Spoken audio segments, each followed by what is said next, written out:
Welcome to Bhakti Om Sandhya. For more videos, please subscribe, like and share. आज सोमवार है। इस दिन भगवान शिव की विशेष पूजा की जाती है। महादेव की कृपा पाने के लिए सोमवार का व्रत काफी महत्वपूर्ण होता है। इस व्रत में शिवलिंग का जलाभिषेक जरूर करना चाहिए। मान्यता है कि इस कथा को सुने बिना व्रत और पूजा अधूरा ही रह जाता है। एक समय की बात है, किसी नगर में एक साहूकार रहता था। उसके घर में धन की कोई कमी नहीं थी, लेकिन उसकी कोई संतान नहीं थी। इस कारण वे बहुत दुखी रहता था।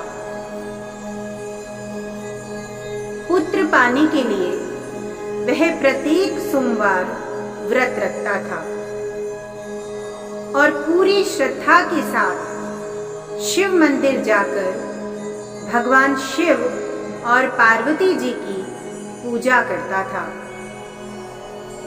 उसकी भक्ति देखकर एक दिन मां पार्वती प्रसन्न हो गई और भगवान शिव से उस साहूकार की मनोकामना पूरी करने का आग्रह किया। पार्वती जी की इच्छा सुनकर भगवान शिव ने कहा कि हे पार्वती, इस संसार में हर प्राणी को उसके कर्मों का फल मिलता है और जिसके भाग्य में जो भी हो उसे भोगना ही पड़ता है। लेकिन पार्वती जी ने साहूकार की भक्ति का मान रखने के लिए उसकी मनोकामना पूर्ण करने की इच्छा जताई। माता पार्वती के आग्रह पर शिवजी ने साहूकार को पुत्र प्राप्ति का वरदान तो दिया, लेकिन साथ ही यह भी कहा कि उसके बालक की आयु केवल 12 वर्ष होगी। माता पार्वती और भगवान शिव की बातचीत को साहूकार सुन रहा था। उसे ना तो इस बात की खुशी थी और ना ही दुख। वह पहले की भांति शिवजी की पूजा करता रहा। कुछ समय के बाद साहूकार के घर एक पुत्र का जन्म होता है। जब वह बालक 11 वर्ष का हुआ तो उसे पढ़ने के लिए काशी भेज दिया गया।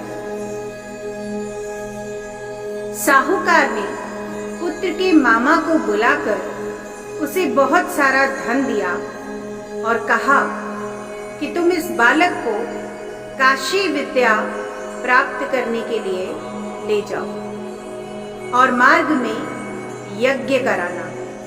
जहां भी यज्ञ कराओ वहां ब्राह्मणों को भोजन कराते और दक्षिणा देते हुए जाना।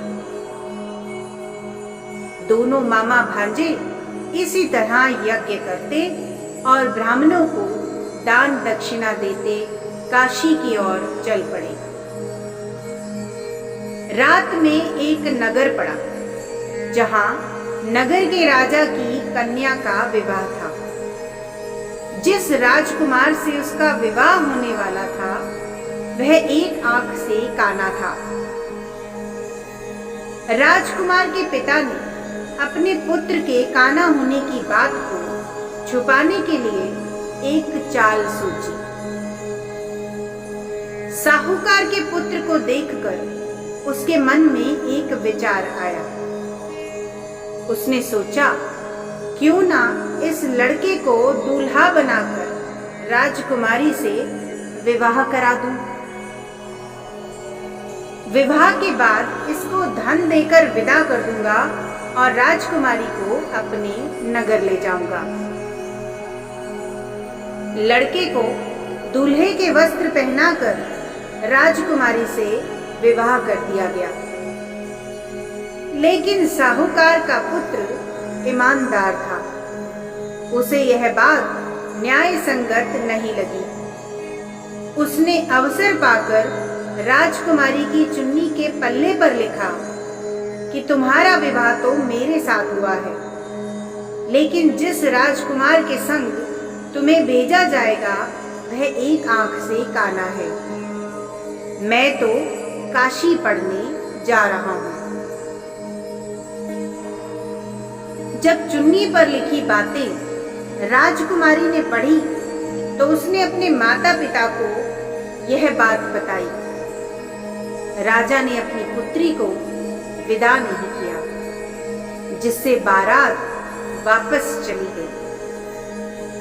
दूसरी ओर साहूकार का लड़का और उसका मामा काशी पहुंचे और जाकर उन्होंने वहां यज्ञ किया। जिस दिन लड़के की आयु 12 साल की हुई, उसी दिन यज्ञ रखा गया।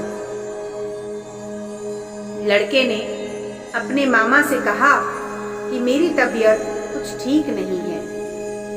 मामा ने कहा कि तुम अंदर जाकर सो जाओ। शिवजी के वरदानुसार कुछ ही देर में उस बालक के प्राण निकल गए। मृत भांजे को देख उसके मामा ने विलाप शुरू किया।